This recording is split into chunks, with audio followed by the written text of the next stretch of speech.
Je suis délégué permanent, bon, comme on dit, ça ne me rajeunit pas, mais je pense bien 25-30 ans. J'ai même été à une période responsable des délégués permanents de notre section. Ensuite, j'avais laissé la main et donc maintenant, là, je suis resté délégué permanent sur notre secteur. Le groupe Lorca a décidé d'organiser cette journée spéciale avec les délégués permanents pour une bonne et simple raison, c'est que c'est un maillon essentiel dans la prise de décision pour le bien des adhérents.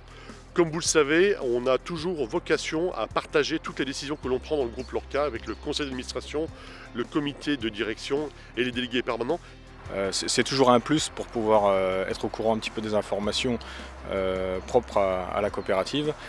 Et puis aussi d'avoir un lien avec les collègues, pour pouvoir développer un petit peu, j'allais dire la culture d'entreprise, la culture de coopérative, quoi.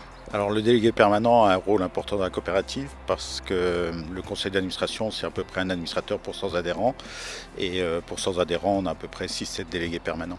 Donc son attribution c'est de faire la relation entre la gestion de l'entreprise, le conseil d'administration, la direction, le comité de direction et puis les adhérents et puis à l'inverse aussi remonter vers l'entreprise les préoccupations, les satisfactions, les insatisfactions des adhérents.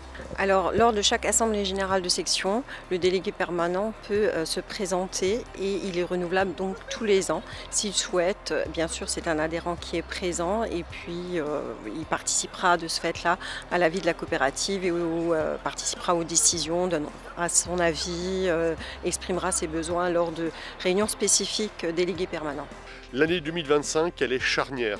Elle est charnière pour plusieurs raisons. Évidemment parce que le contexte agricole est compliqué. Comme vous le savez, la plupart des adhérents ont eu des rendements très faibles. En moyenne en France, c'est 24% et on n'y déroge pas.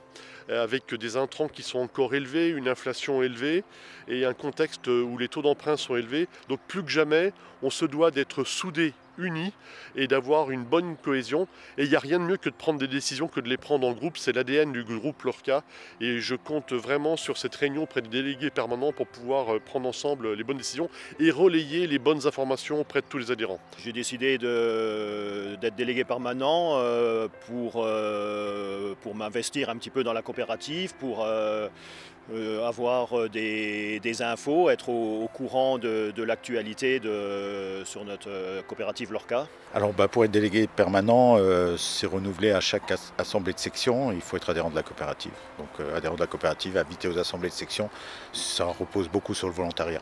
Une fois qu'il est élu, il y a plusieurs temps forts qui sont organisés. Déjà dans leur section, les délégués permanents peuvent se réunir pour échanger sur les différentes problématiques ou attentes qu'ils ont vis-à-vis de la coopérative. Il y a des journées comme celle d'aujourd'hui, la journée qui est dédiée aux délégués permanents, une réunion de travail où on échange sur les évolutions du règlement de campagne à apporter. Il y a une journée privilège avec la visite de site par exemple. Il y a donc le travail de chaque commission. Quand un délégué permanent est élu, il peut participer, s'il est engagé avec la coopérative, à ces commissions de travail justement. Cette année, c'est à l'extérieur. Tous les ans, on organise quelque chose pour faire une visite, le port de Metz ou au concours. Cette année, les délégués permanents ont choisi de faire cette visite à Épilor. Et j'invite d'ailleurs tout le monde à bénéficier des semences qui sont compétitives. Bon, pour être délégué permanent, il faut s'investir un minimum. Il faut pouvoir se libérer quelques demi-journées sur l'année. Être à l'écoute et puis de faire un petit peu la courroie de transmission entre les administrateurs, l'ensemble de la coopérative et les adhérents.